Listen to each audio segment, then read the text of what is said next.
Hello students, welcome back to our YouTube channel Garima life science academy. आपका हमारे YouTube channel Garima life science academy पे स्वागत है।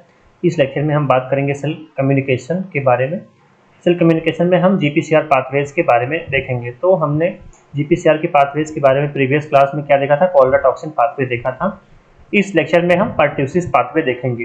Total जो जीपीसीआर के पाथवेज हैं वो 6 मेजर जो कैटेगरीज हैं। तो हमने प्रीवियस लेक्चर्स में हमने CAMP pathway, IP3 direct pathway और कोल्डर टॉक्सिन पाथवे हमने देख लिया है। आज हम फोर्थ पढ़ेंगे पर्ट्यूसिस पाथवे। इस लेक्चर में हम क्या पढ़ेंगे, पर्ट्यूसिस पाथवे। तो विदाउट डिले हम पढ़ते हैं व्हाट इज पर्ट्यूसिस और पर्ट्यूसिस पाथवे क्या होता है। पर्ट्यूसिस टॉक्सिन इसको शॉर्ट फॉर्म में बोलते हैं PT, is a protein based AV5 type exotoxin. जो पर्ट्यूसिस टॉक्सिन है वो प्रोटीन बेस्ड AB5 टाइप का है और ये एक्सोटॉक्सिन है। Produced by bacteria Bordetella pertussis. तो जो ये बैक्टीरिया के द्वारा प्रोड्यूस होता है उस बैक्टीरिया का नाम क्या है, Bordetella pertussis, which causes whooping cough. तो जो ये बैक्टीरिया है, ये बॉर्डोटेला पर्ट्यूसिस, इसके थ्रू ये प्रोड्यूस होता है जो हमारा पर्ट्यूसिस टॉक्सिन होता है। और ये कॉज क्या करता है, वूपिंग कफ। ये क्या करता है, वूपिंग कफ कॉज करता है। PT is involve in colonisation of the respiratory tract and establishment of infection. तो जो PT है, ये पर्ट्यूसिस टॉक्सिन, ये क्या करता है, ये कॉलोनाइजेशन करता है किसमें, रेस्पिरेटरी ट्रैक्ट में।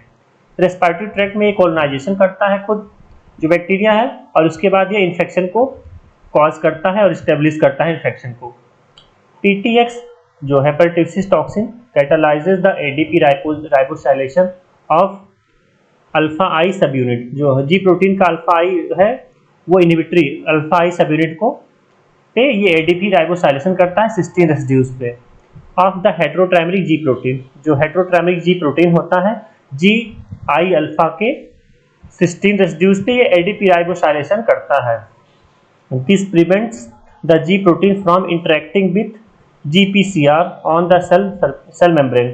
तो क्या करता है, ये प्रिवेंट कर देता है कि जी प्रोटीन को इंटरेक्ट करने से GPCR से, जो कि सेल मेम्ब्रेन पे पाया जाता है। दस इंटरफेयरिंग विथ इंट्रासेल्यूलर कम्युनिकेशन। ये क्या करता है, उसकी वजह से इंट्रासेल्यूलर जो कम्युनिकेशन होता है वो इंटरफेयर कर देता है, प्रॉपर नहीं हो पाता है communication.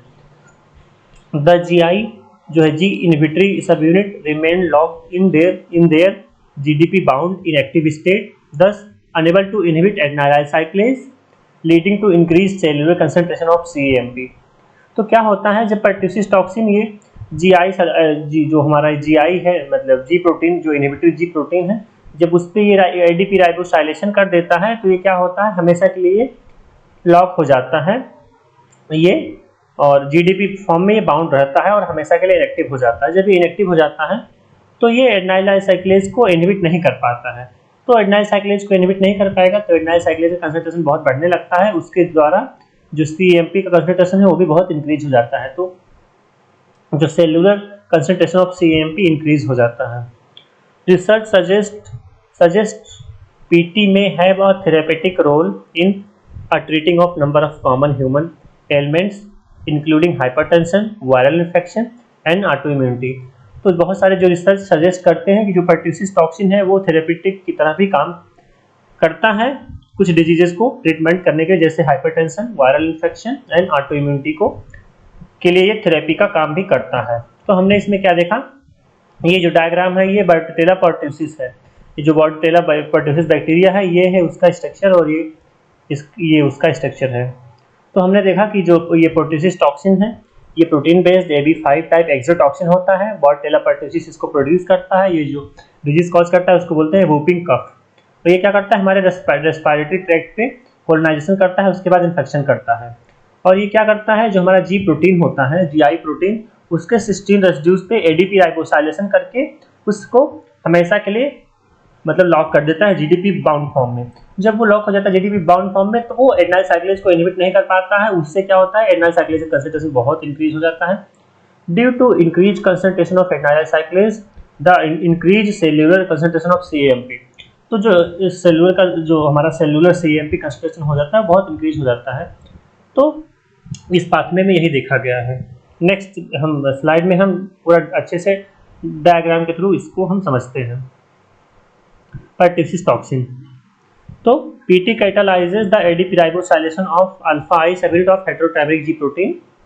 This prevents the G protein from interacting with GPCR on cell membrane, thus interfering with intracellular communication. तो जो हमारा ये क्या होता है इंटरसेलुलर कम्युनिकेशन को ये इंटरफेयर कर देता है। The GI subunit remain locked in their GDP bound inactive state, thus unable to inhibit anhylaze cyclase activity, leading to increased cellular concentration of CMP. Increase intracellular CMP affects normal biological signaling. जब CMP concentration intracellular बहुत increase हो जाता है तो क्या करता है, excessive जब प्रोडक्शन हो जाता है तो वो अफेक्ट करता है नॉर्मल बायोलॉजिकल सिग्नलिंग को। जो बायोलॉजिकल सिग्नलिंग होता है उसको वो इंटरफेयर करता है और नॉर्मल कंडीशन में नहीं चलने देता है। The toxin causes several systemic effects. जो ये हमारा टॉक्सिन है परट्यूसिस टॉक्सिन वो बहुत तरीके का सिस्टेमिक इफेक्ट्स को कॉज करता है। Among which is an increase release of insulin, ये इंसुलिन के प्रोडक्शन को बढ़ा देता है। कॉजिंग हाइपोग्लाइसीमिया, जब इंसुलिन का कंसंट्रेशन को ये बढ़ा देता है रिलीज को तो क्या होता है उससे हाइपोग्लाइसीमिया हो जाता है। ये हमारा डायग्राम है, इसके थ्रू हम समझेंगे कि परट्यूसिस टॉक्सिन कैसे इन्फेक्ट करता है और क्या क्या पूरा इसका डिटेल्ड प्रोसेस है। तो ये हमारा जो है ये सेल मेम्ब्रेन है, ये वाला सेल मेम्ब्रेन है और ये इस पे GPCR है, जी प्रोटीन कपल रिसेप्टर है। और जो हमारा परट्यूसिस टॉक्सिन है ये डायमेरिक होता है बी ऑलिगोमर और ए प्रोटोमर। तो ये हम इसमें देख सकते हैं डायग्राम में, ये PTX है परट्यूसिस टॉक्सिन, इसका एक बी ऑलिगोमर है बी सब यूनिट, एक ए सब यूनिट है एक प्रोटोमर। तो जो बी ऑलिगोमेरिक सब यूनिट है ये आकर के क्या है, बी ऑलिगोमेरिक जो है ये oligomer binding to several target proteins on plasma membrane, example TLR4। तो जो भी ऑलिगोमर है ये हमारे प्लाज्मा मेम्ब्रेन के डिफरेंट रिसेप्टर से प्रोटीन से टारगेट प्रोटीन से बाइंड करता है, उसमें से एक एग्जांपल है TLR4 टॉल लाइक रिसेप्टर 4। ये इससे बाइंड कर जाता है और क्या करता है जी प्रोटीन इंडिपेंडेंट इफेक्ट को शो करता है। उसमें क्या देखा गया है, increasing of IL-1 beta, interleukin 1 beta, AT1R up regulation, enhancement of immune responses, activation of tyrosine kinase, MAP kinase and NF kappa beta signal को ये बढ़ा देता है। दूसरे केस में जो हमारा ये ए है वो ये हमारा जो ए सब यूनिट है प्रोटोमर, ये क्या करता है, ये आकर के जो हमारा जी प्रोटीन होता है अल्फा बीटा गामा, तो जो अल्फा आई होता है GI अल्फा होता है ये उस पर क्या करता है NAD को यूज करके अनकपलिंग को, और ये उस पर ADP राइबोसाइलेशन कर देता है। जो हमारा इसमें हम देख सकते हैं कि हमारा ये जी प्रोटीन का GI अल्फा सब यूनिट है और GDP से बाउंड फॉर्म में है। जैसे ही ये सब यूनिट आया NAD को यूज किया अनकपलिंग करके, ये ADP को लिया और ADP राइबोज को इस पे लगा दिया, मींस ADP राइबोसाइलेशन कर दिया सिस्टीन रेसिड्यूज पे। जब ये इसको ADP राइबोसाइलेशन कर दिया तो जो हमारा GI अल्फा है वो हमेशा के लिए लॉक्ड हो गया GDP बाउंड फॉर्म में, ये एक्टिव नहीं हुआ, मींस GDP को एक्सचेंज नहीं कर पाया, ये GDP फॉर्म में लॉक हो गया। तो उससे क्या हुआ कि एडेनाइल साइक्लेज को ये रोक नहीं पाया, मींस एडेनाइल साइक्लेज को ये इनहिबिट नहीं कर पाया। एडेनाइल साइक्लेज का कंसंट्रेशन बहुत बढ़ा, जब एडेनाइल साइक्लेज को बढ़ा तो ये ATP को लेकर के ये CMP में कन्वर्ट कर दिया। अब ये जब CMP खूब सारा बनने लगा, intracellular concentration of CMP increase हो गया, तो क्या देखा गया, जी प्रोटीन डिपेंडेंट इफेक्ट्स देखे गए। कौन कौन से effect, increasing of AC activity, means adenylyl cyclase की एक्टिविटी इंक्रीज हो गई। एक्यूमुलेशन ऑफ CMP लेवल, जो CMP का लेवल है वो भी एक्यूमुलेट होने लगा खूब सारा, इंट्रासेलुलर कंसंट्रेशन। फिर stimulation of CMP mediated signalling, example PKA EPAC। तो जो CMP मेडिएटेड सिग्नलिंग है प्रोटीन काइनेज A की और EPAC की सिग्नलिंग, उसको भी ये बढ़ने लगा, बहुत स्टिमुलेट कर दिया। उसके बाद क्या देखा गया, काजेज सेल्यूलर डिसफंक्शन, ये क्या किया, सेल्यूलर डिसफंक्शन को कॉज किया। दूसरा क्या किया, inhibition of phagocytosis and NK cell को इनहिबिट कर दिया। तीसरा क्या देखा गया, killing ciliated cells in respiratory tract, जो ये रेस्पिरेटरी ट्रैक्ट पे हमारे सीलिएटेड सेल्स होते हैं उसको भी ये किल करने लगता है ये टॉक्सिन। और उसके बाद क्या देखा गया कि बहुत सारा फ्लूइड का लॉस होता है, वाटर का फ्लूइड का बहुत सारा लॉस होने लगता है। और क्या डिजीज देखा गया है, वूपिंग कफ, इसके सबके द्वारा क्या हो जाता है, वूपिंग कफ होने लगता है हमारा, जब बहुत सारा इलेक्ट्रोलाइट पे कंसंट्रेशन बहुत सारा लॉस होने लगता है वाटर का, और ये रेस्पिरेटरी ट्रैक्ट पे जो सीलिया होते हैं मरने लगते हैं, फेगोसाइटोसिस नहीं होता है, इनके सेल्स को ये किल करने लगता है, इनहिबिट करने लगता है। और जो सेल्यूलर का बायोलॉजिकल साइकिल होता है, बायोलॉजिकल सिग्नलिंग वो भी डिस्टर्ब हो जाती है।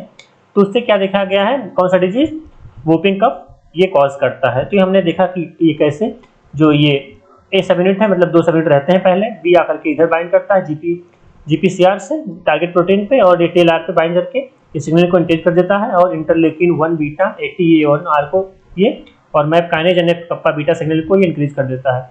दूसरी तरफ ये जो हमारा ए सब यूनिट है, ये प्रोटोमर ये आकर के GI अल्फा से बाइंड करके उस पर ADP राइबोसाइलेशन कर देता है, उसको हमेशा के लिए लॉक कर देता है।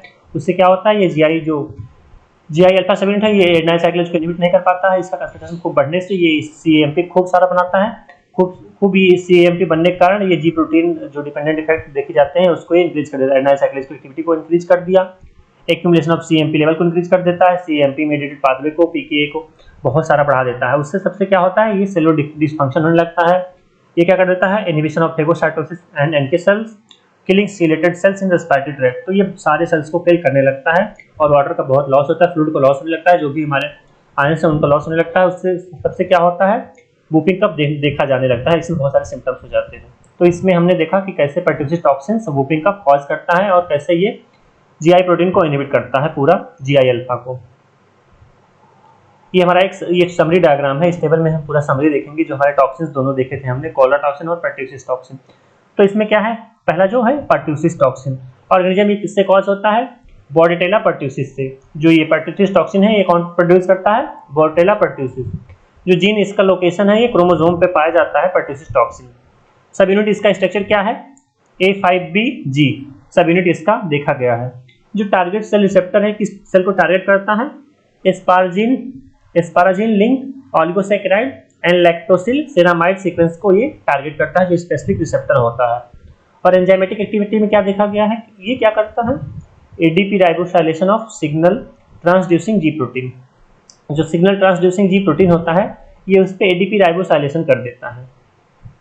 जो दूसरा हमारा देखा है कॉलर टॉक्सिन, ये क्या करता है, कॉलर टॉक्सिन कौन प्रोड्यूस करता है, विब्रियो कॉलरी जो है वो विब्रियो कॉलरी कॉलर टॉक्सिन को प्रोड्यूस करता है। और जो जीन का लोकेशन है फेज पे देखा गया है, फेज पे इसका जो जीन का लोकेशन है फेज पे पाया जाता है। जिसका सब यूनिट स्ट्रक्चर है A5BD इसका सब यूनिट स्ट्रक्चर है। और ये किस टारगेट सेल को रिसेप्टर होता है, किसको टारगेट करता है, ये गैंग्लियोसाइड GM1 इसका रिसेप्टर होता है, इसको ये टारगेट करता है। और एक्टिविटी एंजाइमेटिक एक्टिविटी में क्या देखा गया है, ADP ribosylation of adenylyl cyclase regulatory protein GS।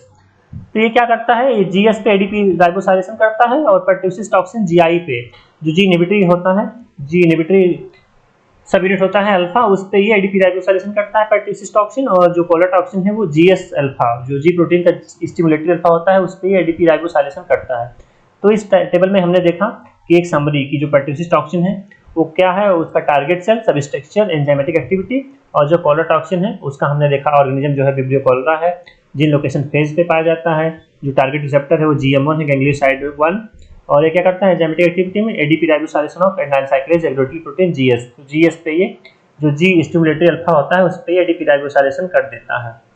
तो इस लेक्चर में हमने ये देखा कि पर्ट्यूसिव टॉक्सिन क्या होता है, वो किससे प्रोड्यूस होता है, उसका बैक्टीरिया क्या है, वो कौन सा डिजीज कॉज करता है, उसका मोड ऑफ एक्शन हमने डायग्राम के थ्रू हमने समझा कि वो कैसे मतलब टारगेट करता है सेल को, कैसे वो मतलब जो हमारा है फेगोसाइटोसिस को ब्लॉक कर देता है और वूपिंग कफ को प्रोड्यूस करता है।